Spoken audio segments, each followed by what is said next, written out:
Bore da, chroeso cynnes iawn I gwasanaeth y bore yma. Rhywbeth bwysig I ddechrau, mae yna lythyr ar cefn yr eglwys. Dwi'n siŵr mae gennych chi un ohonynt yn barod, jyst I esbonio'r sefyllfa a hyn o bryd. Felly, mae'n eitha hir, felly mae yna amser I chi darllen. Ar ôl y gwasanaeth neu ella da chi wedi darllen y llythyr yn barod. Rhywbeth pwysig sy'n dŵad, deiniol a dywylliant, ac fel mae'n deud yma, mae'n dechrau am 10 o gloch, dydd Sadwrn nesa, yma yn y Cadeilan, ac wrth gwrs mae yna wasanaeth plant ar dydd Iau hefyd, efo'r plant o Bangor I gyd, o'r ysgolion dros Bangor sy'n dŵad yma I ddathlu gwyl deiniol. Felly, bydd y diwrnod yn hapus iawn, dwi'n meddwl. Mae nhw wedi darlunio stampiau, felly mae yna cysadleuaeth hefyd iddyn nhw. Mae'r arglwydd yn gwylio ffordd y cyfiawn, ond mae ffordd y drigionus yn darfod.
Yn enw'r Tad a'r Mab a'r Ysbryd Glân. Amen. Gras a thangnefydd a fo gyda chwi. Y mae'r arglwydd yn gwylio ffordd y cyfiawn, ond y mae ffordd y drygionus yn darfod. Ymgynnull i ddathlu'r Cymun Bendigaid gogoniant i Dduw, yn baratoi gan gyffesu ein cychwydau. Gan ymddiried yn naioni ein tad trwy wedi'n cynnal gan arwydder Iesu ein cybaith, ac wrth gweld ein bywydau o'r newydd yn llewych yr ysbryd wirion. Ac gyda'n gilydd, Kyrie eleison. Christe eleison. Kyrie eleison.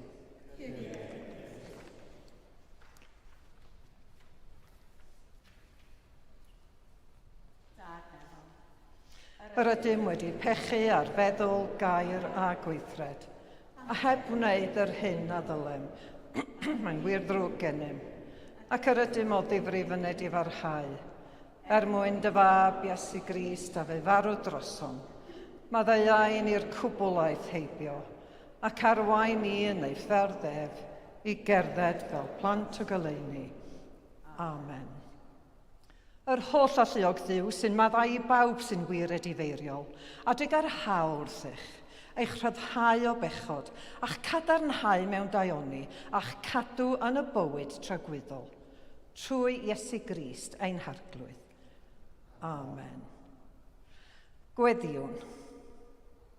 Holl alluog a thragwyddol Dduw, sydd bob amser yn barotach i'w wrando nac ydym ni weddio, ac yn arfer rhoi mwy nag yddeisybwn na'i heiddi, tywallt arnom amlder dy drigaredd, gan faddau i'r pethau yma'n cydwybod yn ei hofni, a rhoi'n i'r pethau daionus hynny, nad ydym yn deilwng i ofyn amdanynt, ond trwy heiddiannau a chyfryngdod Iesu Grist ein harglwydd, sy'n fyw ac yn teyrnasu gyda thi, yn undod yr Ysbryd Glân, yn un Duw, yn nawr ac am byth.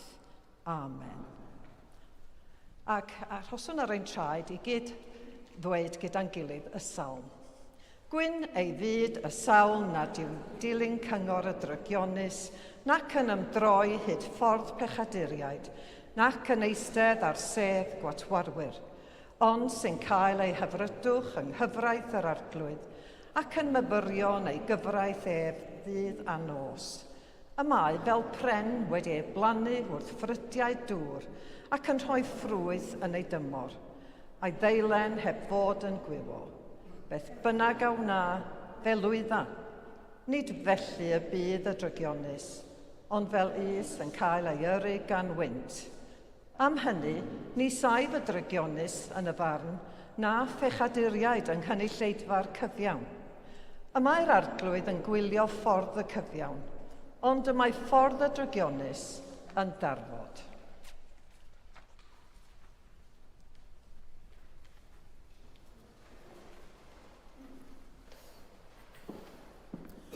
Darlleniad o'r llyfr Deuteronomium. Yn y dyddiau hynny, meddai Moses, edrych, yr oedd am rhoi'r dewis i ti heddiw rhwng bywyd a marwolaeth, rhwng daioni a drygioni. Oherwydd yr oedd fi heddiw yn gorchymyn i ti garu'r arglwydd dy Dduw, a rhodio yn ei ffyrdd, a chadw ei orchmynion, ei reolau a'i ddeddfau. Yna byddi fyw a chei amlhau, a bydd yr arglwydd dy Dduw yn dyfendithio yn y wlad yr wyt yn mynd iddi i'w meddiannu. Ond os byddi'n troi i ffwrdd ac yn peidio a gwrando, ac yn cael dyddenu i addoli a gwasanaethu diwiau estron, yna, dyma fi'n dweud wrthyt heddiw, fydd lwyr ddifodir di, ac nid destynnu'r dyddyddiau yn y tir yr wyt yn croesi'r iorddonen i'w feddiannu. Yr oedd yn galw'r nef a'r daear yn dystion yn derbyn heddiw, i mi roi'r dewis i ti rhwng bywyd ac angau, rhwng bendith a mellydd. Dewis dith ei fywyd mwyn i ti fyw, tydi a ddisgynyddion gan garu'r arglwydd dy Dduw, a gwrando ar ei lais a glynu wrtho, oherwydd ef yw dy fywyd, ac fydd yn estyn dy ddyddiau i ti gael byw yn y tŷ yr addawodd yr arglwydd i'th dadau, Abraham, Isaac a Jacob, y byddai'n ei rhoi iddynt. Clywch a'r bywyd i'n byd.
Y mae'r arglwydd yn gwylio ffordd y cyfiawn, ond y mae ffordd y drygionus yn darfod.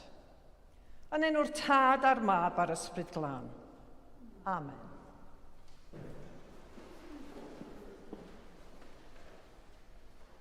Faint ohonom sy'n aelodau o glwb llyfrau, neu'n tanysgrifio i gylchgrawn drwy'r post, neu rhyw glwb arall tybed? Rwy'n siŵr cyn i ni ymuno ag unrhyw sefydliad o'r fath, ein bod yn darganfod beth mae'n ei olygu, yr argraff mân fel petai. Fodd bynnag, mae rhai pobl yn ymuno â phethau heb edrych yn llawn ar yr hyn sy'n ofynnol ganddynt, ac mae'n ymddangos bod Iesu yn rhybuddio pobl yma am gost bod yn ddisgybl. Nid yw'n dweud na ddylent ddod yn ddisgyblion, ond y dylent gwybod beth y maent yn ymrwymo iddo. Nid yw Iesu'n gofyn am warant y byddwn yn ddisgyblion disglair, fel arall pwy fyddai'n gymwys. Ac mae'n ein cyfarparu ar hyd y ffordd.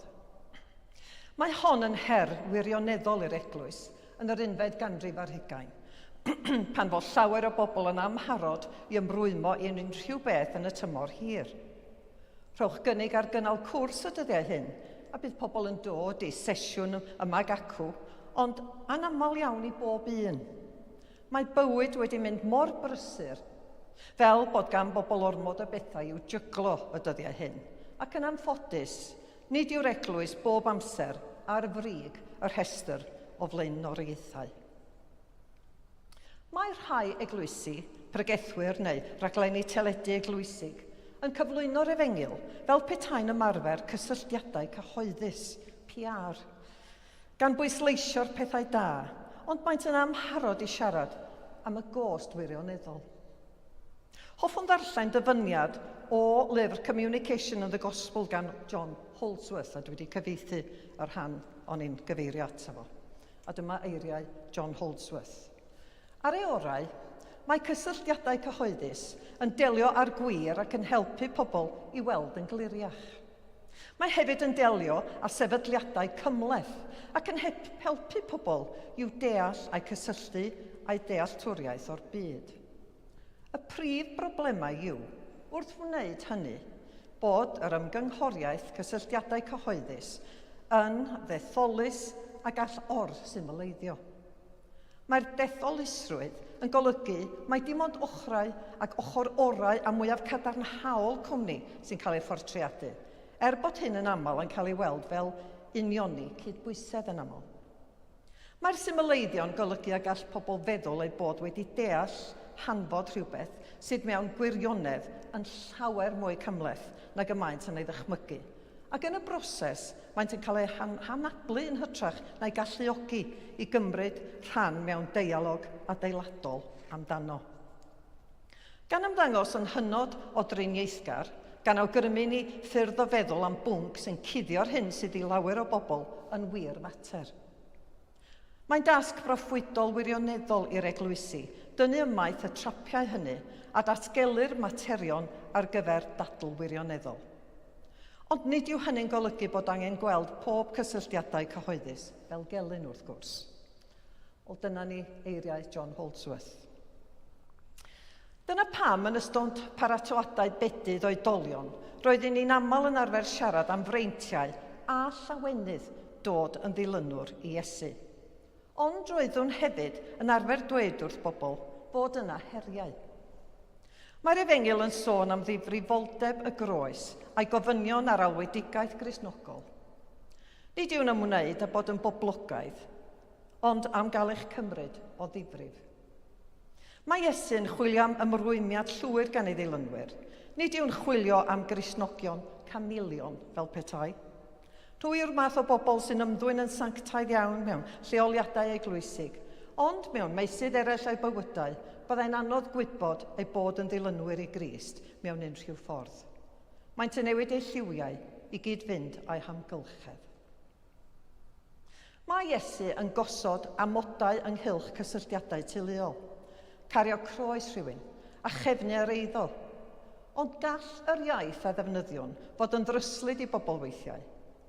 A mae pobl yn cael trafferth gyda adnod 26, os daw'r rhywun ata fi heb gasau ei dad ei hun, a'i fam, a'i wraig, a'i blant, a'i frodyr, a'i chwiorydd, a hyd yn oed ei fywyd ei hun, ni all fod yn ddisgybl i mi. Yn aml, mae pobl yn camddehongli geiriau Iesu yma ynghylch gwrthod cysylltiadau teuluol. Mae Cristnogaeth wedi bod yn gysylltiedig â gwerthoedd teuluol erioed, ac felly mae hyn yn sioc i bobl. Nid yw Iesu'n gofyn i ni roi gorau i garu ein teuluoedd. Bydde hynny'n gwrthweud y pumed gorchymyn. Nid yw'r gair casineb yma i fod yn eliniaethus. Mae'n ormodiaeth semitig sy'n gorliwio cyferbyniad. Mae'n ymwneud y fwy â phai un sy'n cael blaenoriaeth, a gallai ein hymrwymiad ein harwain at orfod gwneud penderfyniadau anodd o bryd i'w gilydd. Yn efengil Matthew yn y 10fed bennod, mae wedi rhoi fel hyn. Nid yw'r sawl sy'n caru tad neu fam yn mwy nam y fi yn deilwng ohono fi, ac nid yw'r sawl sy'n caru mab neu ferch yn fwy nam y fi yn deilwng ohono fi. A'r sawl nad yw'n cymryd ei groes ac yn canlyn ar fy ôl i, nid yw'n deilwng ohono fi. Yr un sy'n ennill ei fywyd a'i cyll, a'r un sy'n colli ei fywyd er fy mwyn i a'i hennill. Mae adnod 27 yn nodi na all pwy bynnag nad yw'n cario ei groes ac yn dilyn Iesu fod yn ddisgybl iddo. A weithiau clywn bobl yn cyfeirio at salwch cronig neu sefyllfaoedd teuluoedd fel achos o gario'r groes. Da ni deall hynny.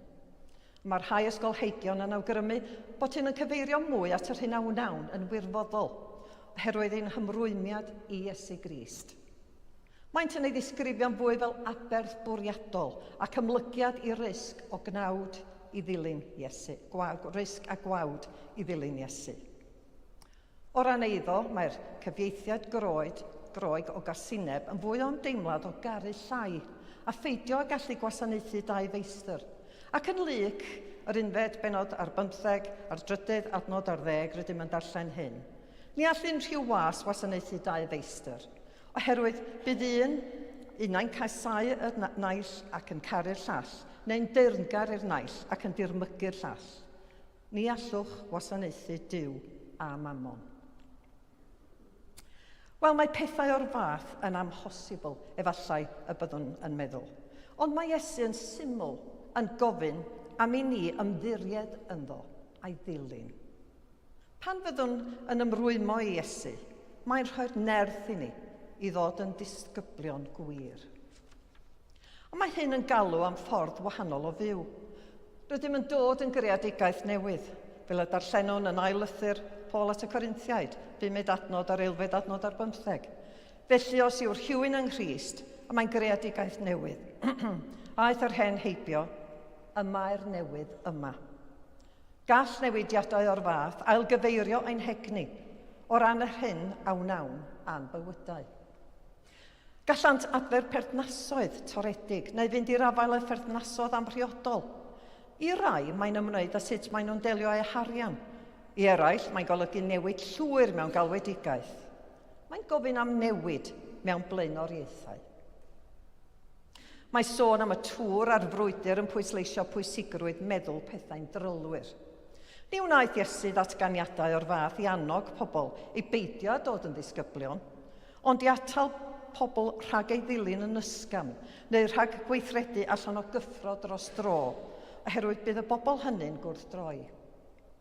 Mae angen ystyriaeth ofalus ar ddywediadau mor galed yn y Beibl. Mae angen i ni fod yn nodedig, nid fel sefydliadau cymdeithasol eraill, allai fod am mwy o ddiddordeb mewn elw, adeiladau a chynnal a chadw. Ein cenhadaeth ni yw i addoli Duw, tyfu'r eglwys a charu'r byd. Yn gynharach, soniais am gost wirioneddol o fod yn ddisgybl, ac mae'n rhaid dweud bod yn ddisgybl wedi cael ei brofi yn ddiweddar. A dyna pam roedd mor galonogol darllen neges yr archesgob Cherry yn y ddolen yr wythnos hon. Pan ddywedodd, mae un o brif ffocws ei gweinidogaeth fel archesgob dros y 3 blynedd nesaf fydd iachad, cymod ac adeiladu ymddirieddaeth ar bob lefel o fywyd yr eglwys ac ei bod yn gobeithio y gallai ddechrau rhywfaint o'r gwaith hwnnw gyda ni dros y misoedd nesaf.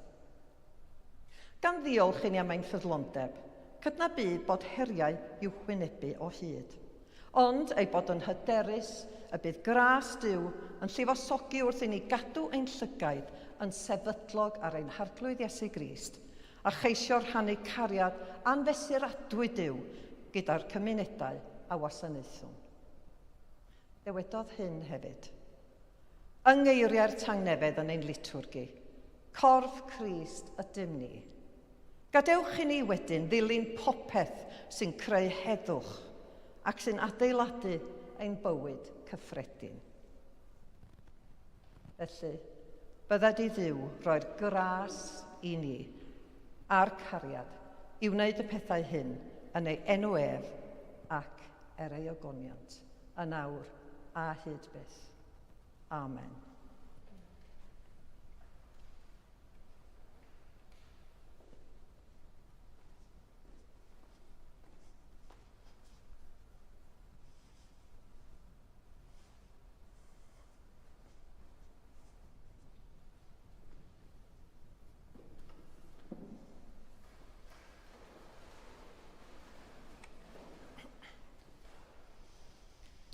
Ar y cyd, gadewch i ni gadarnhau ein ffydd.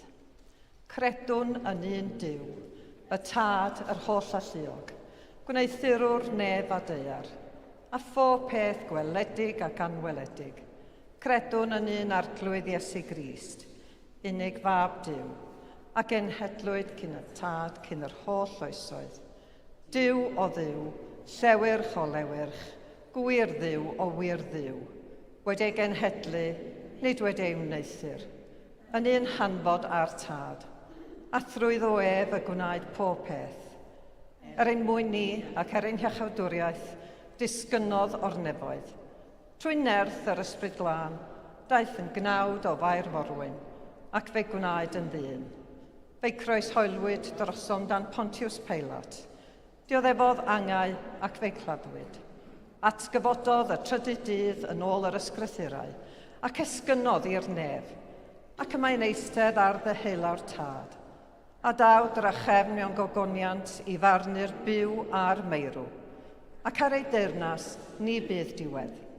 Credwn yn yr ysbryd glân, yr arglwydd, rhoddwr bywyd, sy'n deillio o'r Tad a'r mab, ac ynghyd â'r Tad a'r mab, a gyda ddolir ac a gyd ogoneddir, ac lefarodd trwy'r proffwydi.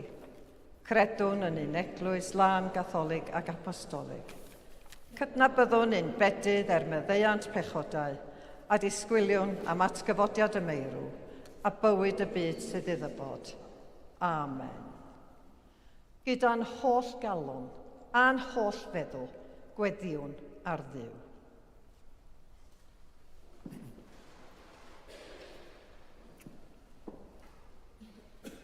Ein Tad, ti sy'n bresennol ym mhob man. Gawn ni weddio dros yr eglwys a grewyd dogoniant di. Gweddiwn y bore yma dros yr holl fyd, dy rodd i ni. Fel y bydd cyfiawnder a heddwch yn ffynnu trafod lleiad. A chofiwn mae Duw cariad wyt ti. Arglwydd yn dy drigaredd. Gweddiwn y bore yma dros y parchedu ganon Doctored Manon Ceridwen James. Dymunwn fel eglwys bob bendith a mynedd a nerth a thrigaredd wrth ein harwain ni ddyfodol fydd yn llawn gras a chariad. Dyw'r llwybr ddim yn glir ac ni wyddom lle chwythyr ni gan y gwynt, ond gwyddom yn sicr y byddi di arglwydd gyda ni'n harwain ar hyd y ffordd, oherwydd Duw cariad wyt ti. Arglwydd yn dy drigaredd. Gweddiwn dros David Esgob Benlli, a thros bawb sy'n rhoi o'i hamser yma, fel y boi eglwys gadeiriol deiniol sant yma Mangor, gael ei llenwi ag ysbryd o'i thineb, deall a gras, a byw mewn uniondeb calon a gwir gariad. Canis Duw cariad wyt ti. Arglwydd yn dy drigaredd. Gawn ni ddiolch am y cyfeillgarwch a deimlwn yma wrth i ni gyd addoli a chydgymuno yn yr iaith Gymraeg. A boed yr cyfeillgarwch yma amledu drwy'r eglwys gyfan ac allan i'r gymuned at ei hwnt, wrth i ni wynebu heriau fel ein bod fel eglwys gyfan yn tyfu yn llawn gras a thrigaredd a maddeuant. Duw cariad yw. Arglwydd yn dy ddigaredd. O dad tangnefedd, bydd gyda phob un sy'n dioddau trais rhyfeloedd byddarol. Goleia feddylfryd arweinwyr byd fel ydont a heddwch i bobloedd y byd. Boed i reswm drechu, a chyfiawnder a chyd barch dirnasu. Cofiwn mewn enid o ddistawrwydd am y gwledydd sy'n dyst i'r gorffenderau hyn. Gaza, Afghanistan, Sudan, Ukraine. Cofiwn heddiw y bore yma am Portugal, ei thrigolion a'i hymwelwyr, yn eu trallod, ymgeledda hwy a thras a thgariad, oherwydd diw cariad wyt ti. Arglwydd yn dy drigaredd, bydd gyda phawb yn bobl a phlant sy'n mynd o gwmpas eu pethau yn yr wythnos sydd i ddod. Y rhai sy'n cymeithogi ein bywydau fel ein bod i gyd yn prifio i fod yn ddinasyddion goleuedig yn llawn ddygariad i. Dyw cariad wyt ti. Arglwydd yn dy drigaredd. Cofiwn am y gwael, bydd yn gefn i'r gofalwyr, fe gant ymgeledd yno ti, yn ei plith, Ann, Tudur, Maxine, John, Shirley, Anthony, Lily, John, Nick, Jill.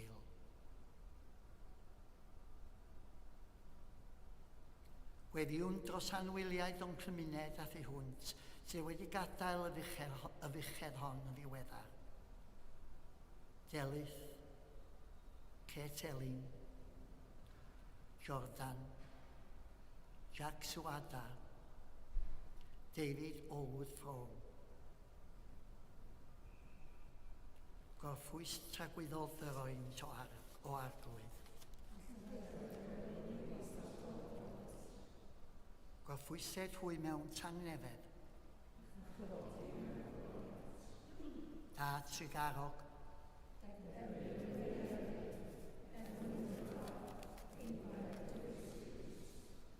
Amen.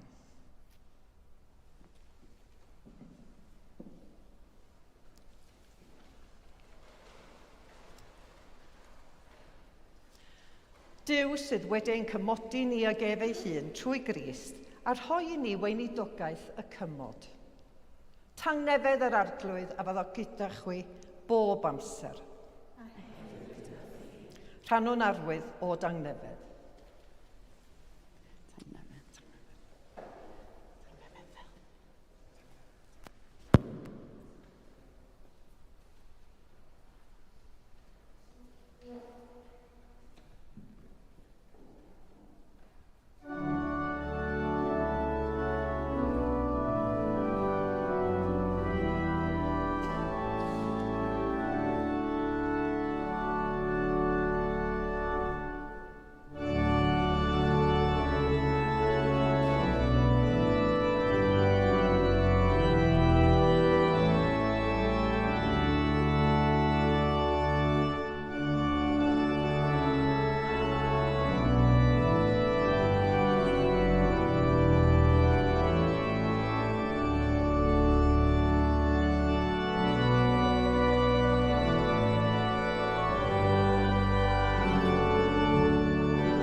Dathlwn gyda'n gilydd roddion a gras Duw.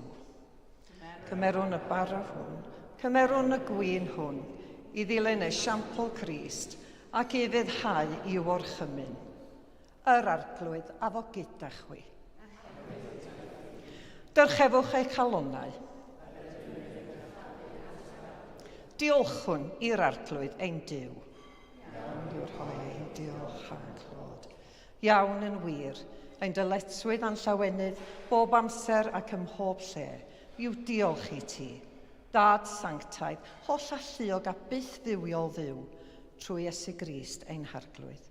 Gan mai ef yw ein harchoffeiriad mawr, yn rhyddhaodd o'n pechodau ac yn gwnaeth yn offeiriadaeth frenhinol yn dy wasanaethu di, ein Duw a'n tad. Felly, gyda llyr angylion a holl gwmpeni'r nef, cyhoeddwn ogoniant dy enw, ac ymuno a hwy yn eu hemyn di-derfyn o fawl wrth i ni ddweud gyda'n gilydd. Sanctaidd, sanctaidd, sanctaidd arglwydd, Duw gallu a nerth, nef a deiar sy'n llawn o ddogoniant, hosanna yn y goruchaf. Bendigedig yw'r hwn sy'n dyfod yn enw'r arglwydd, hosanna yn y goruchaf. Pob moliant a diolch i ti, y gwir a'r bywiol dduw, crewr pob peth, meirw, fel y boi ni fyw yn ddoedd ac yntau yn omninau. Sancteiddia a thysbryd, y bara hwn a'r gwyn hwn, dyroddion i ni, fel y bont i ni yn gorff a gwaed ein iachawdwr Iesu Grist. Yn os y bradychwyd ef, cymerodd fara, ac wedi'r rhoi diolch. Fe'i torodd, a'i roi i'w ddisgyblion gan ddweud, cymerwch, bwytewch, hwn yw fy nghorff a roddir drosoch. Gwnewch hyn cof amdanaf.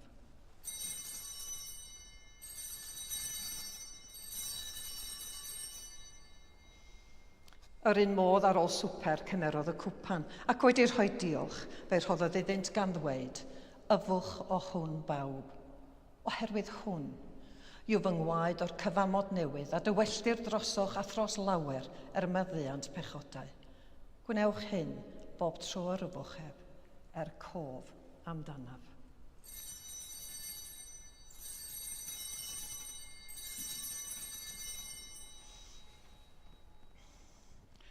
Cyhoeddwn ddirgeled y ffydd, bu farw Crist, atgyfododd Crist, daw Crist mewn gogoniant. Fel y gorchmynodd ef i ni, o dad, yr ydym yn cofio Iesu Grist, dy fab.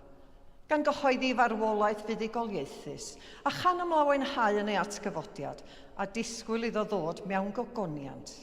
Dylwn ar bara hwn a'r cwpan hwn i ti, derbyn ein haberth o ddiolch a moliant. Adfer ac adfywiad o holl bobl. Adnewydda ni a phawb y gweddiwn trostynt, a dras a bendith nefol, a derbyn ni yn y diwedd, gyda'r holl saint, i'r llawenydd di-derfyn hwnnw, a ddawyd i ni gan dy fab, ein harglwydd Iesu Grist. Trwy ddoef, gydag ef, ynddoef, yn undod yr ysbryd glân eiddo ti dad holl a lluog, yw pob anrhydedd a gogoniant yn oes oesoedd. Amen.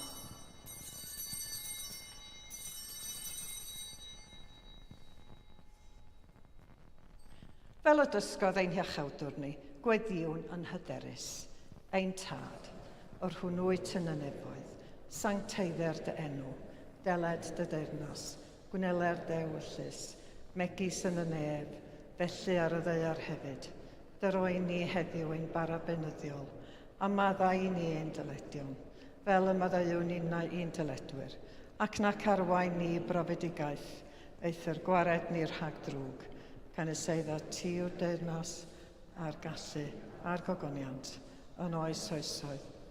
Amen. Yr ydym yn torri'r bara hwn i rannu yng nghorff Crist, a ni'n ein llawer, un corff ydym, gan ein bod ni oll yn rhannu'r un bara. A gyda'n gilydd, oen Duw, sy'n dwyn y maith bechod e'r byd, trwy garhaw wrthyn.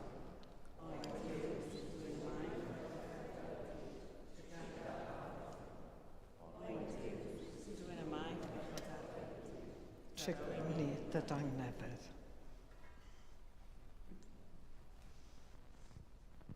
Iesu yw oen Duw sy'n dwyn y maith bechod e'r byd. Gwyn y byd yr rhai a elwyr i'w swper. Arglwydd, nid wyf yn deilwng ei dderbyn, ond dywed y gair a chaf ei achau.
diolchwch i'r arglwydd oherwydd graslon i'w ef, ei gariad sy'n dragywydd. Dduw tosturi, rhoddais heibio ein pechodau yn y cymyn hwn, gan roi i ni dy iachad. Caniata i ni a wneir yn gyfan yng Nghrist, ddwyn yr un iachad i'r byd drylliedig hwn, yn enw Iesu Grist, ein harglwydd. Amen. Yr arglwydd afo gyda chwi. Bydde di dangnefedd Duw sydd uwchlaw pob deall, gadw eich calonnau yng ngwybodaeth a chariad Duw, a'i fab Iesu Grist. A bendith Duw holl a lluog y tad, y mab a'r ysbryd glân, a fo'n eich plith ac adrigo gyda chwi yn wastad. Amen. Ewch mewn tangnefedd i gariad gwasanaethu'r arglwydd. Yn enw Crist. Amen.